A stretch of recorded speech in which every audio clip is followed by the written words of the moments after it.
ఈ నిరవధిక నిరాహార దీక్షలకి మనం ఊహించనంత మద్దతుని రాజకీయ పార్టీలు, కార్మిక సంఘాలు, ప్రజలు చాలా ఒక అపూర్వమైనటువంటి మద్దతును మనకు ప్రకటించారు. వారందరికీ మీ తరఫున నేను ధన్యవాదాలు తెలియజేస్తాను. వాస్తవంగా మనం ఎంత రెస్పాన్స్ ఉంటుంది మన పోరాటాన్ని ప్రారంభించడానికి ముందు అని చెప్పి మనం అంచనా వేయలేదు. ఎవరు పట్టించుకున్నా పట్టించుకోకపోయినా ఈ పోరాటాన్ని తీవ్రతరం చేయాలని చెప్పి నిర్ణయించుకొని దీనికి అనుగుణంగా మన అడుగులతో ఈ ఉద్యమాన్ని ఈ స్థాయికి తీసుకొని వచ్చాం. వాస్తవంగా ఈ సమస్య పరిష్కారానికి చేయాల్సిందేమి, చేయకూడదేమి అనేది కూడా ఈరోజు పెద్ద చర్చగా ఉంది. కరుణాకర్ రెడ్డి గారు ఆయన చాలా గట్టిగా ఇది పరిష్కారం కావాలని చెప్పి చెప్తూ ఉంటే పక్కనే ఉన్నటువంటి అధికారులు చట్ట ప్రకారం చేస్తాము అని చెప్పి మాట్లాడుతున్నారు అని చెప్పి నిన్న మన చర్చలకు పోయించినటువంటి వాళ్ళు చెప్తున్నారు. కరుణాకర్ రెడ్డి గారికి ఆయనకు అవసరం ఉంది. తిరుపతి ప్రజలు, తిరుపతిలో ఉద్యమాలు, ఇవన్నీ సమస్యలు వస్తే మంచిది కాదని చెప్పి. రెండోది, ఈ కాలంలో బోర్డులో కొన్ని సానుకూలమైన నిర్ణయాలు కూడా చేశారు. ఒక 5,000 రూపాయల జీతం పెంచారు. అదే మాదిరి పోర్టు కార్మికులకి జీతం పెంచారు. కళ్యాణకట్లో కేఓడి పేరుతో వేధింపులుంటే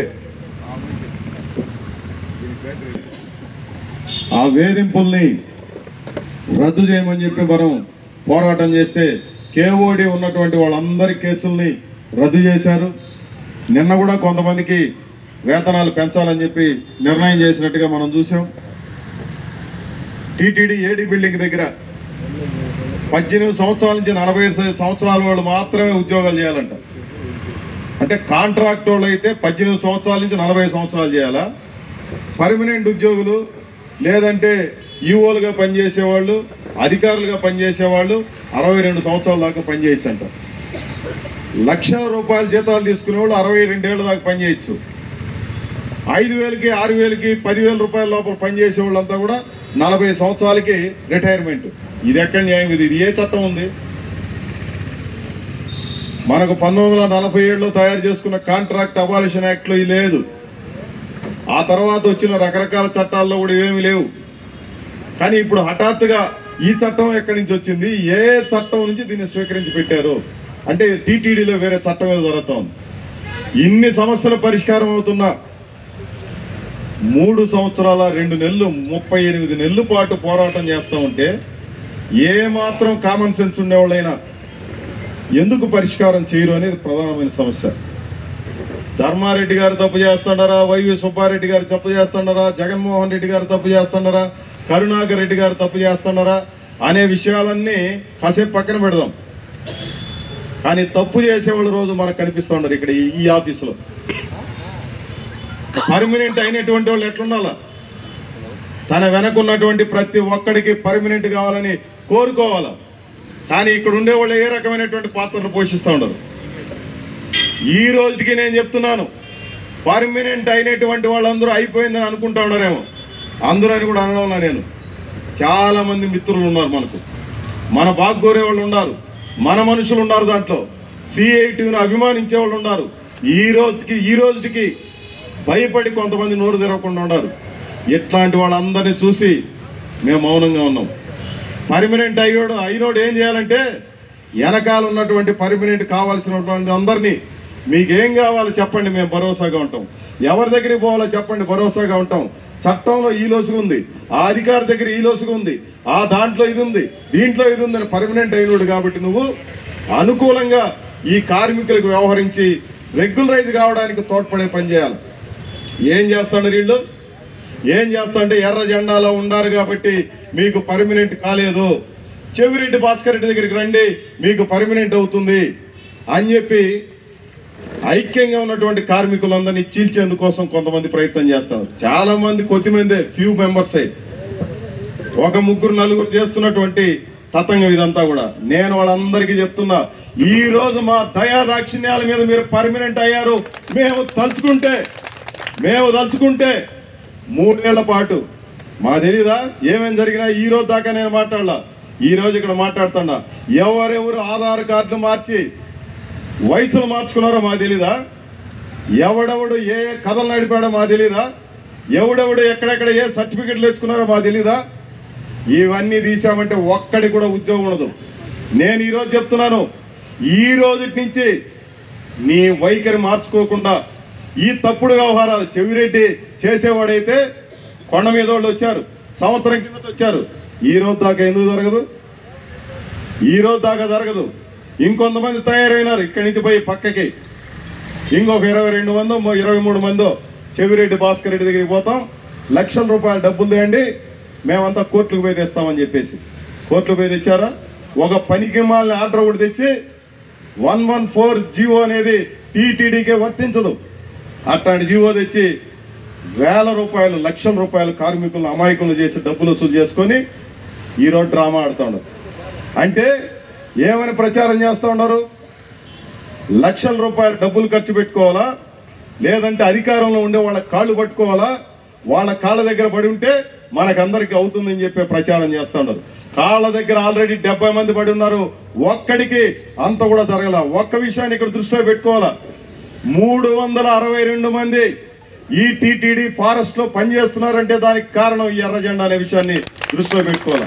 పర్మనెంట్ అయినటువంటి ప్రతివాడు ఇంట్లో CIT జెండా పెట్టుకొని దండం పెట్టుకోవాలా. అందువల్ల మీరు ఇక్కడ ఉన్నారు కాబట్టి పర్మనెంట్ అయినారు, బయట ఉంటే అయి ఉండేవాళ్ళ. ఏ చెవిరెడ్డి భాస్కర్ రెడ్డి లోపల జరిపించలా, ఏ కరుణాకర్ రెడ్డి లోపల మిమ్మల్ని జరిపించలా. ఇక్కడ ఉన్నటువంటి అవుతాడా లేదా ఈ విషయాలన్నీ మాకు తెలియదు. కానీ ఇక్కడ పనిచేసేటువంటి వాళ్ళందరూ కూడా ఉంటారు. ఇక్కడ పనిచేసే వాళ్ళందరూ ఎన్నికల తర్వాత ఉంటారు, రిటైర్ అయ్యేదాకా ఉంటారు. ఒకటి గుర్తు పెట్టుకోండి, రాబోయే రోజుల్లో పెన్షన్ మీకు రావాలన్నా ఈ ఎర్ర జెండా ఎత్తుకొని ఊరేగితే తప్ప మీకు దిక్కు లేదు అనే విషయాన్ని దృష్టిలో పెట్టుకోకుండా ఈ రోజుకేదో పబ్బం గడిచిపోతుంది. మాకు చెవిరెడ్డి చెప్తా ఉన్నాడు, కరుణాకర్ రెడ్డి చెప్తాడు. ఈ రెడ్డి గారు ఆ రెడ్డి గారు కాదు. ఈ రోజు రెడ్డి గారు, రేపు నాయుడు గారు, రేపు ఇంకొక ఆయన, ఎల్లుండి ఒక ఆయన. ఎవడొస్తాడో ఎవడు పోతాడో తెలియదు. మీకోసం పోరాడేది, ప్రాణత్యాగం చేసేది ఎర్ర జెండా. ఎవడు అధికారంలో ఉన్నా, ఎంతటోడున్నా, ఏమి చేసినా మీకోసం నిలబడేది ఎర్ర జెండా. కాబట్టి ఇది అర్థం చేసుకోకుండా తోకాట్లు ఆడుతున్నారు కొంతమంది. ఏమయ్యా ఇది ఇటు జరిగిపోతూనే ఉంటుందా, డబ్బులు ఎత్తుకొని ఇచ్చేస్తే అయిపోతుందని చెప్పి. ఎవరికి డబ్బులు ఇచ్చేది? ఎవరికి ఇస్తారో చెప్పండి. కొంతమంది గతంలో CIT ఆధ్వర్యంలో పోరాడి నిర్వాసితులకి మేము ఉద్యోగాలు తీపిచ్చాం. ఉద్యోగాలు తీపిస్తే వాళ్ళలో కొంతమంది టవల్ తయారై ఏం చెప్పారు తెలుసా? జడ్జికి ఎత్తుకొని పోయి డబ్బులు ఇస్తామని చెప్పి డబ్బులు వసూలు చేశారు. 3 కోట్ల రూపాయలు, 1 రూపాయి 2 రూపాయలు కాదు, 3 కోట్ల రూపాయలు డబ్బులు వసూలు చేసి ఆ రోజు దేవాదాయ శాఖ మంత్రిగా ఉండే ఆయన కాంగ్రెస్ పార్టీ గవర్నమెంట్ లో ఆయనకి ఎత్తుకొని పోయి ఇచ్చారు. ఆ తర్వాత ఎవరికో జడ్జికి ఇచ్చామని చెప్పారు. ఏమన్నా పర్మనెంట్ అయినారా? ఈ రోజు మళ్ళా ఎవడికే కష్టం వచ్చినా మళ్ళీ మా దగ్గరికి CIT ఆఫీస్కి వస్తున్నారు. నష్టం జరిగిపోయింది సార్, మీరే మమ్మల్ని కాపాడండి అని చెప్పి. వెండర్స్ పోయారు ఇదే మాదిరి. ఇంకొంతమంది చాలా మంది పోయినారు. శ్రీనివాసంలో పనిచేస్తున్నటువంటి వర్కర్లు కొంతమంది, అయ్యో CITలో ఉంటే ఏమి జరగదు, మేము వైఎస్ఆర్టీలో పోయి వైసీపీ వాళ్ళ దగ్గరికి పోతే పర్మనెంట్ అయిపోతామని చెప్పి పోయినారు. పోయిన తర్వాత ఏమైనా జరిగిందా? ఈ 5 ఏళ్లలో ఒక్క కార్మికుడికైనా ఆమె ఏమైనా అయ్యిందా అనే విషయాన్ని ఈ సందర్భంగా మనం గమనించాలా. ఇక్కడ అయ్యిందనంటే ఒకటి గుర్తు పెట్టుకోండి, ఇక్కడ ఉన్నటువంటి 162 మంది కార్మికులకి పర్మనెంట్ అయిందంటే దానికి కారణం ఏం తెలుసా? మేము సహకరించాం కాబట్టి పర్మనెంట్ అయింది. మేమే గనక సహకరించకుండా ఏదో ఒక పిల్లేసి అడ్డం పడి ఉంటే ఆ రోజు చెప్పారు, అధికారులు చెప్పారు.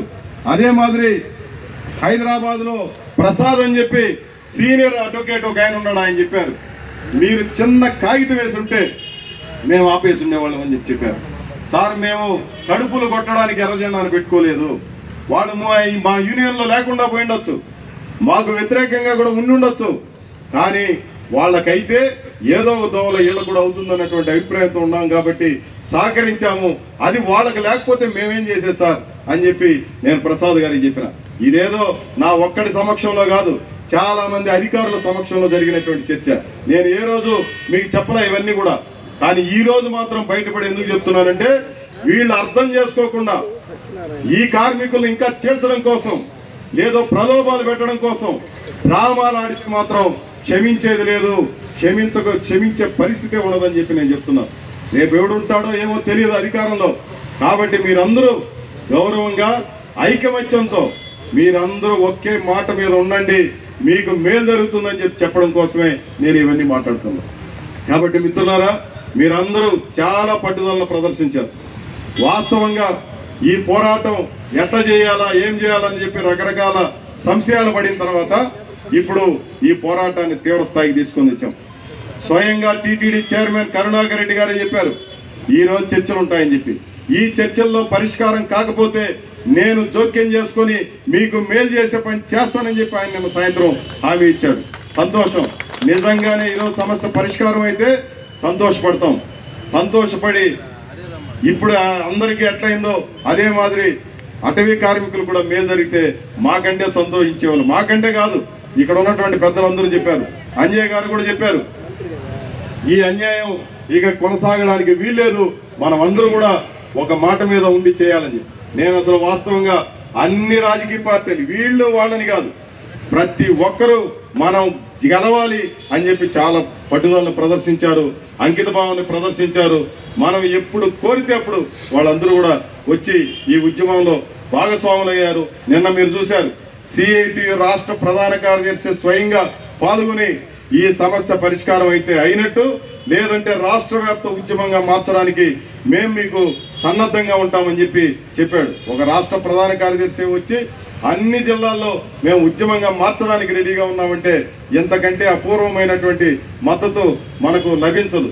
సిపిఐ రాష్ట్ర తెలంగాణ రాష్ట్ర కార్యదర్శి కోనవనేని సాంబశివరావు గారు ఆయన స్వయంగా వచ్చి, ఆయన వచ్చింది వేరే పని మీద, కానీ ఇంత పోరాటమా, 38 నెలలుగా పోరాటమా, ఇదేందని చెప్పి ఆయన నేరుగా వచ్చి మనకు రెడ్ సెల్యూట్ చేసి, అంత పెద్ద నాయకుడు మీకు రెడ్ సెల్యూట్ అని చెప్పి ఈ పోరాటం విజయవంతం కావాలని చెప్పి ఆయన పోయారు. ఈరోజు టీటీడీలో చాలా పెడదూరం ఉన్నాయి, చాలా సమస్యలు ఉన్నాయి. వీటన్నిటిని పరిష్కరించబడాలంటే ఈరోజు ప్రతిపక్షంలో ఉండొచ్చు, రేపు టీడీపీనే అధికారంలోకి రావచ్చు. నేనేమని కోరుతున్నానంటే, ఈ రేపు ఎవడు అధికారంలో ఉంటాడో ఎవడు ఉండడని కాదు, ఈరోజు వాస్తవంగా ఇదే వైసీపీ వాళ్ళు మన పోరాటాలన్నింటిలో ఇక్కడ పాల్గొన్నారు. ఆ రోజు ఏమైనా అడిగారా? 162,000, 200,000 మేము 162 మందికి పర్మినెంట్ చేస్తాం అనేమన్నా చెప్పారు? ఆ రోజు 362 మందికి పర్మినెంట్ చేయడానికి నేను కట్టుబడి ఉన్నానని చెప్పి ఇదే చెవిరెడ్డి భాస్కర్ రెడ్డి చెప్పాడు. కానీ అధికారంలోకి వచ్చిన తర్వాత మాట తప్పి తప్పుడు పద్ధతిలో వ్యవహారం చేశారు. అందుకనే రేపు ఎవడన్నా రావచ్చు. తెలుగుదేశం నాయకులు కూడా మొన్న వచ్చి మనకు చాలా పెద్ద ఎత్తున హామీలు ఇచ్చారు. హామీలు ఇచ్చి చెప్తున్నాను, రేపు అధికారంలోకి వచ్చిన తర్వాత ఎవరైనప్పటికీ బాధ్యతగా వ్యవహరించాలి.